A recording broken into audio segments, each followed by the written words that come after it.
this committee. I think it is a vitally important issue as we move forward.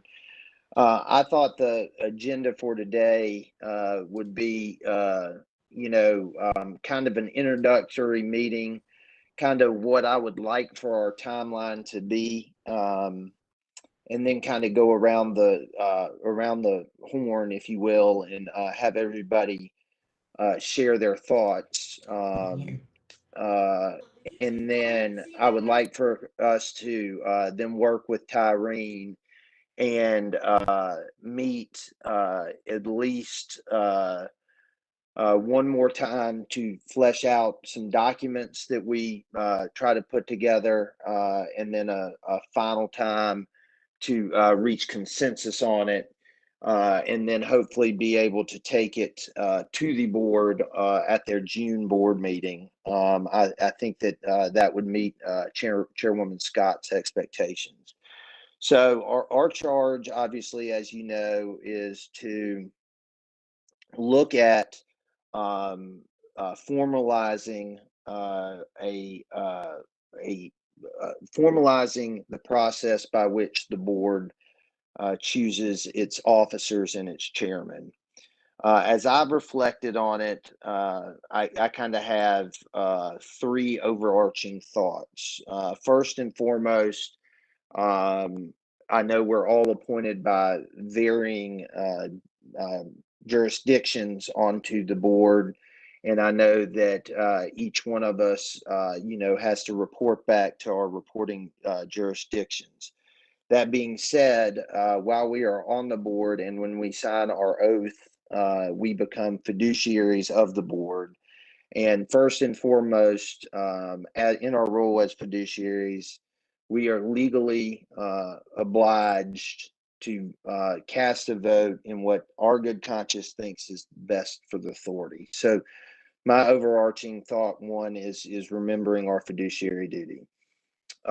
My overarching thought, two, is the absolute need for fairness and equity in the leadership. I think that the leadership absolutely needs to reflect our ridership, not only in terms of race and gender, but also in terms of geographic distribution.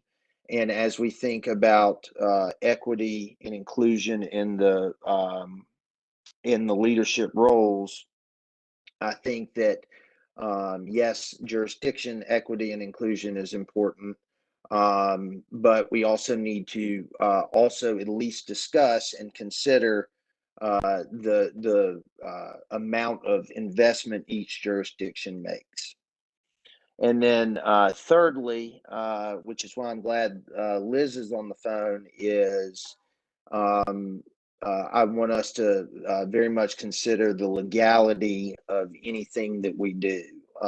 Obviously, boards have the right to change their bylaws as they see fit, but the bylaws under general corporate structure are to talk about the rules of operations of an entity. And when we get into the process, or if we get into binding future boards, because the overarching controlling law, meaning the MARTA Act, requires that we vote for a chair. And it has to go to a full board election. We know that.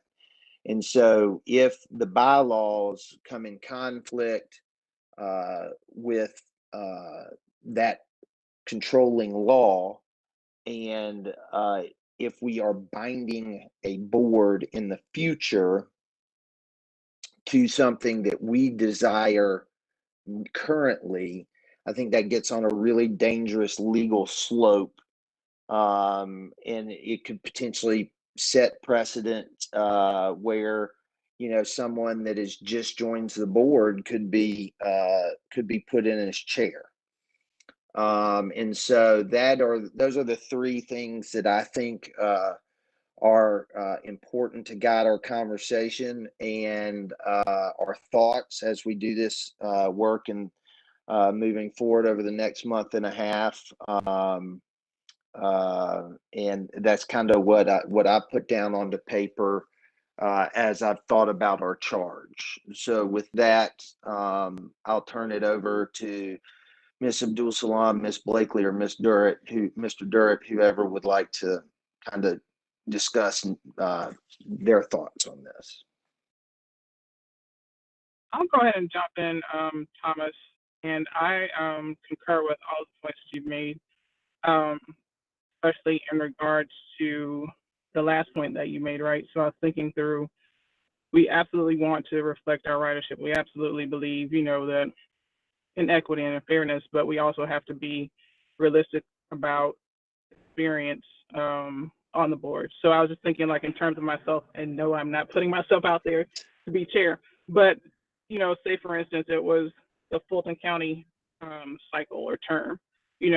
I'm not prepared to take on that. I would, at minimum, I would think that someone would need 2 years. First year, honestly, is getting acclimated. Second year, you're really more, I think, in position to prepare yourself to actually lead as chair. So that was like one of my top concerns and things that I want to speak to and speak about. And then also, what would fairness and equity look like as far as the chair being from different jurisdictions? I absolutely believe that we should take turns, more or less. However, if you are a new municipality coming into the organization, I really feel like there should be, again, some type of wait period or experience requirement that you should have before you take that on. One, and then two, also understanding that it requires a board vote. So what would happen if, if I were running for chair, but my other board members didn't feel like I was ready yet? How do we address situations like that? So those are really two things that I wanted to talk about, and that I've been trying to come up with solutions, because I hate coming to the table with, ideas that I really don't have tangible solutions for. And that's just the engineer in me. I'm sorry. Right. And But I agree with you completely. And that's why I wanted, I mean, I don't even know how long this meeting will last today, but that's why I wanted at least for us to all four get on the same page of, what are the issues that we're identifying and what are our concerns and the potential obstacles to resolve those issues, because discussing the obstacles up front is the only way that we can try to address them. So thank you for that. Jim or Roberta?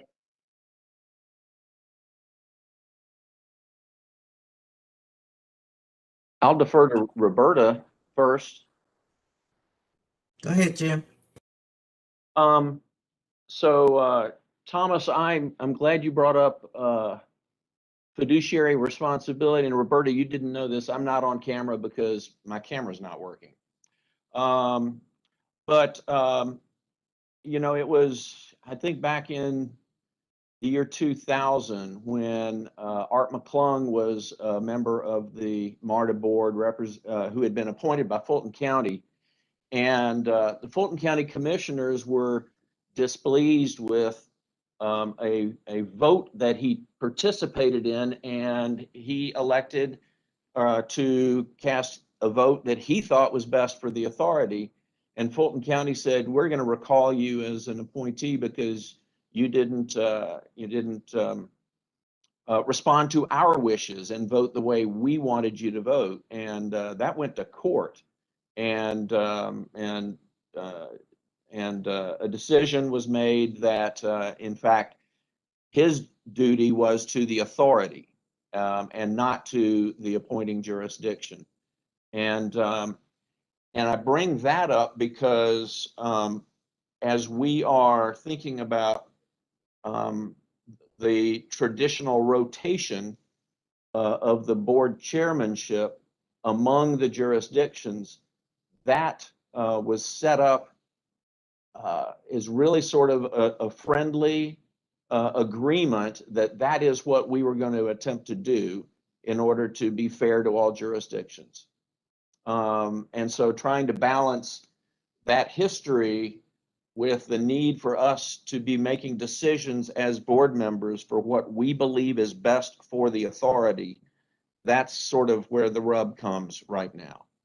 And so whatever we do, I think we have to maintain the integrity of us maintaining our fiduciary duty for voting for leadership that is best suited to lead the authority at that time.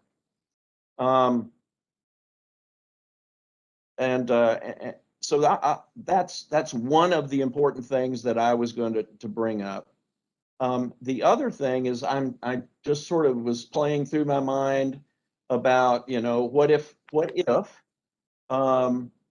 we were in a position of having to honor voting for a representative of a jurisdiction, and there are only 2 or 3 people in that jurisdiction, and it's clear that, you know, some are not qualified. Stacy, you know what you said about you've only been on the board for a minute, and you don't feel qualified to do that. Then what you're forcing the board to do is to make a decision among 1 other person or 2 other people, and you're completely removing everybody else who's a board member, and sort of forcing the board to say, hey, local jurisdiction, pick from among, you know, county commissioners, city council, mayor, pick from among your representatives and tell us who it is that you'd like to have. And again, you're removing the fiduciary responsibility from each board member for making that selection. So those are the things that have been, you know, rattling around in my brain as I've been thinking about this first meeting. And what I guess what I'd like to do after this, Thomas, is I'd like to actually get my thoughts down on paper and just share that with everybody and say, you know, here's the way I see it and why I see it that way. And then we can have the opportunity to really reflect on it and respond. Yeah, and I'm taking notes with everybody's thoughts, and I'm happy to compile those into kind of the equivalent of, I guess, minutes of this meeting, and then you can take it from there and extrapolate on your thoughts and concerns, because I'm sure I probably will not capture the essence of each of your beliefs in your own words, but that could be a starting point that we then address in the next meeting. And it's thank you for that, Stacy. Just for your benefit, since you're new to this, I've been on the board for 11 years, I think, and shortly after I came on the board, it was time to elect another board chairperson, excuse me. And I was approached to say, Jim, you've only been here for 1 year. I think it was just 1 year, maybe 2. But we have to have a new chairperson. And when we look around the room, we don't feel that we can trust others to take on this role. And we want to encourage you to accept the nomination to be chairperson. And I don't recall if that was because I was from DeKalb County at the time, but literally it was because several other members of the board that were on the whatever the committee is that the election committees, I can't remember. Probably nominating committee said that we really don't see somebody else that we feel comfortable nominating. And so that is something that happened to me historically. And I just want you to know that. Mr. Chairman, Absolutely. do we have all of the ad hoc committee members on board? Yes, it's the 4 of us. Okay. I wanted to ask you, I guess, to weigh in. You gave us your three kind of sort of opening comments and concerns about this process, but I wonder if we might be able to take a step back. It was my understanding that the only thing we were discussing in the ad hoc was the rotation and procedure for electing the chair. Is that not true? That the chair and all officers. Well, there's a procedure for all the other officers in the bylaws. The only issue at question was the chairmanship and the Okay, rotation. well then I defer to you on that, and you certainly have much more experience on the board than I do. So if that's the case, then I would say that it is in fact strictly about the chair. But I would say that the three considerations that I outlined that is at least rattling around in my brain would be applicable to that as well. I agree. I agree. I just want to make sure that we are I think you are correct. I would certainly okay. defer to you on that. And again, particularly for someone like Ms. Blakely, who is new, she may not be aware that there has been a historical procedure of rotating the chair between jurisdictions. That was about providing opportunity, providing equity, and providing leadership that would take turns, being the chairperson of the board. That's how it's been done historically. And the only thing that I'm asking for, and the only thing that I asked for, was that if that is indeed the process and the procedure, we need to codify it.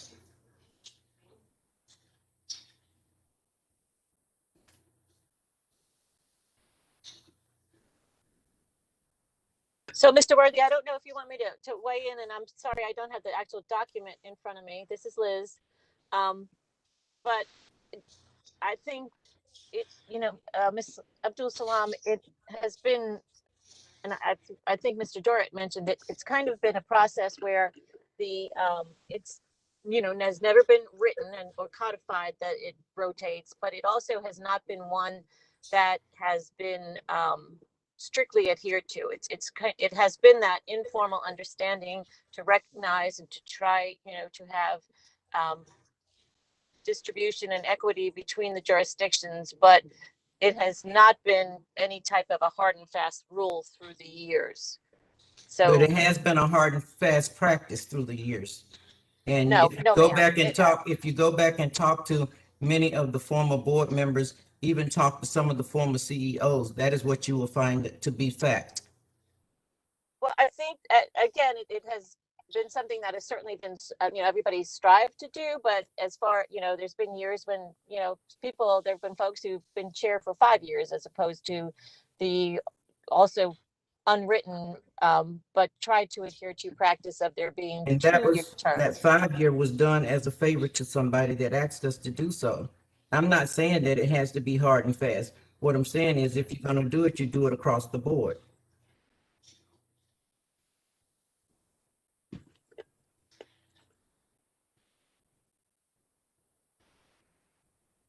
Liz, is there anything else that that you had in mind to say? I was thinking, but as you all talk about this more, maybe something that might be thought about is kind of drawing up some maybe guiding principles rather than putting something as a hard and fast rule, and maybe looking at how some other organizations do this. I mean, that's Um, reasonable even so, but Mr. Durrett even referred to the traditional rotation. And that's all I'm asking for. But it was informal. I understand that, but apparently we can't hold to it. And I think that's fine. No, I don't think it's fine because it's not equitable.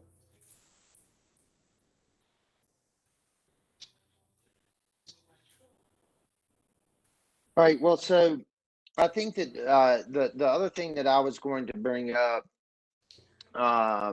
and I think that we are certainly unique, and our role is to MARTA and MARTA alone. But I do think if we're going to talk at all and do a full review of best practices, I am also going to what I was going to suggest is I'm going to work with MARTA staff. I view, there are some transit agencies in the United States that have multiple jurisdictions. I think of WMATA, and you have Maryland, DC, and Virginia.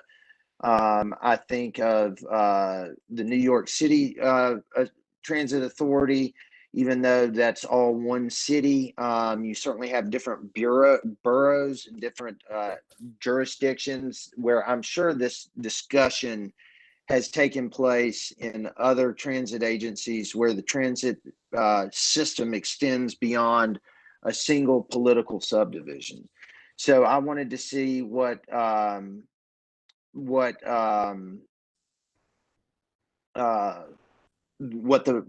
practices of other transit authorities are, and I'm going to work with MARTA staff to see that, to find that out, to report that back on the next meeting. I'm also going to, I know that, for example, APTA has had a similar issue in their board leadership, because APTA is technically made up of staff members of transit authorities as well as board members of transit authorities, and the executive committee of APTA has wrestled with how to make sure that there's fair and equitable distribution on the APTA board between board members of transit authorities and staff members of transit authorities. So as chairman of this ad hoc committee, I will take it on my responsibility to get to you a document that kind of tells you how these other agencies and boards within our industry handle notions of fairness and equity in their board chair rotation, so that everybody gets an equal voice. I can't use myself as an example because there's only one gubernatorial appointee, but and the gubernatorial appointee hasn't ever even. It's such a new seat on the board. I think the legislature put a gubernatorial appointee on there 4 years ago. But I guess, as I certainly appreciate and respect what Roberta's saying, but I also come back to kind of a thought of what Miss Blakely pointed out was, say we do codify that the chair has to rotate and it has to be by bylaw or mandated a certain county thing. Well, so what if it was Fulton County's term, and it had to be Fulton County, and so the nominating committee put forward Miss Blakely, and Miss Blakely's sitting there going, "Man, I've only been on the board for a year." Or less than a year. Or, Roberta, what if it was Clayton County's turn and the nominating committee put forward Katie Powers instead of you, and Katie Powers, hadn't even been in the building yet because it's been during the pandemic. So I do want us to at least keep in consideration, and I think this goes back to the fiduciary duty of our role of voting what's best for the authority, that even if we do want to try to maintain in some form or fashion a historical procedure that's been a handshake deal between heretofore, but I do think that we want to take in consideration experience and just instead of just a hard and fast, it's got to be this county. And I think that that's the role for this committee to discuss.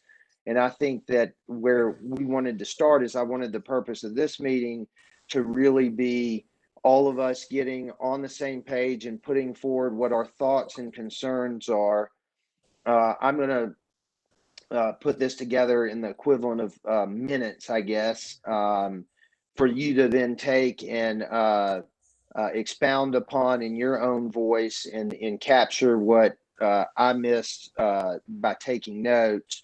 And then I'm also going to do some research with the able assistance of MARTA staff to really look at other transit agencies in the APTA board and see how they address equity and fairness in leadership rotations. And I know we're only talking about the chair on this one, but I'm sure that they have other multi-jurisdictional authorities have to have had the same discussion, the same concern, in this, and probably have some ideas or conversation starters that we can consider, because I don't really view the way others do it as best practices. I think that our role is to come up with something, hopefully with consensus, to take to the board for them to decide what's best practices for MARTA. But I think that it's good practice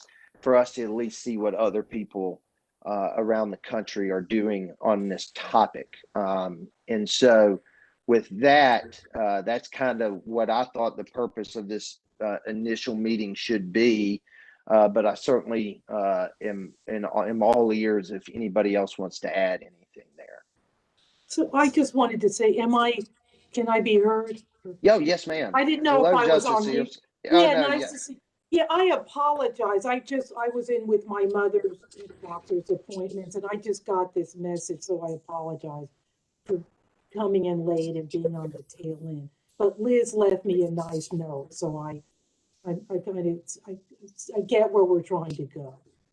Again, I apologize for being Oh, late. no worries. No worries. Okay.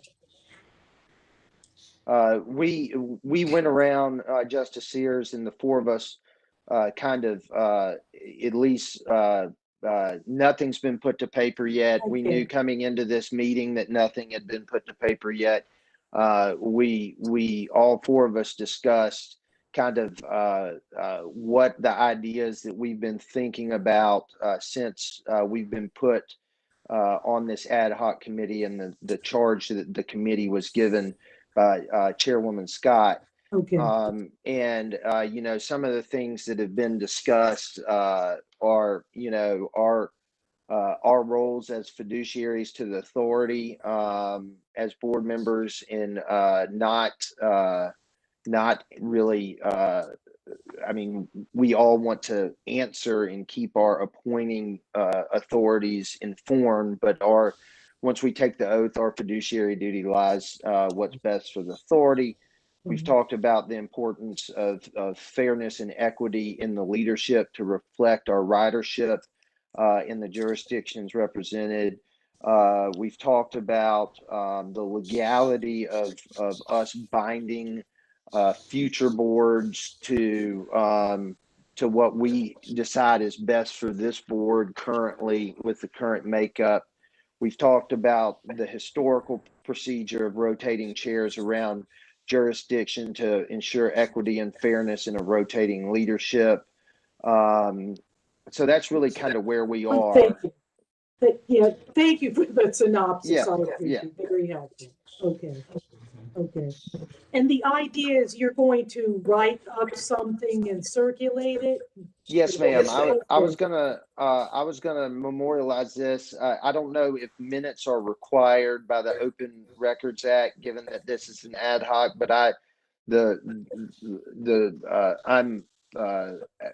a very conservative lawyer when it comes to following the rules. And so I plan on developing minutes for this meeting, regardless of whether they're required or not. And I was going to circulate them, kind of expressing everybody's thoughts. And then I'm going to work with MARTA's staff to, as I think you were on the line when I was discussing, to really kind of do a deep dive into how this is addressed. I'm particularly interested in WMATA up in the capital region, because we know that you have at least 3 jurisdictions there of Virginia, Maryland, and District of Columbia. And so I know we have 4 down here, but I know that would probably be informative Right. for future discussions. I think that's a little bit different than New York City, where I think even though you have different boroughs, they're all a single political subdivision of the Yes, state of New okay. York. So that's kind of where we are. But I certainly don't want to. I don't want to keep people on the line for the sake of drawing out the meeting, but I also don't want to cut anybody off. So if anybody else has anything left to add to this as a kind of our initial get the ball rolling meeting, I certainly want to give everybody the opportunity to be heard. Yes, ma'am, Roberta. Yes, sir. Mr. Chairman, just to clarify, I want to make sure that, and I think it's a very good plan, the suggestions that you've made, the steps to follow. But I want to make sure that at least, as you're reviewing other, systems or other boards and things like that, that you will also be reviewing MARTA's, traditional, rotation. Sure, Will you be absolutely. doing that as well? Thank you. I will per your request. Yes, ma'am. Thank you. Sounds like a plan, Thomas. It sounds Yep. good. It Okay. does. Sounds It's a good. All right. good plan. All right, Okay. perfect. Tyreen, I will be in touch with you later today or tomorrow when I wrap my head around the work that I need to do and the time that I think it will take to research that. And we'll reach out to Miss Blakely, Miss Abdul Salam, Mr. Durrett, Justice Sears, to try to find some availability. But like I said, I think that this process will require 2 at a minimum, 4 at a maximum more meetings. I would like for it to be 2 or 3. And I would like for us to conduct our work through the month of May so that we can report to the board in June. Okay. I don't think that seems unreasonable, but I certainly don't want to draw this out longer than it needs to, but I also want to make sure that everybody on this board feels like the quality of the information that they received is not only timely but accurate. And I do think it will take some time for us to make these phone calls and dig around and find out what we need. Okay. So, Tyreen, is that okay with you? Yes, that's fine. I will check schedules and try to go ahead and get those scheduled for the month of May, so everyone will already know. That'll be perfect. Okay. Good idea. All right. Thank you all so Right. much. I hope you have a Thank wonderful you, Mr. rest of the Chairman. Wednesday. All right. Thank you. Take Bye-bye. care. Take care, everybody. Thank you. Okay. Bye-bye. Bye, everybody. Bye-bye. Bye. Thank you, Bye. Thomas.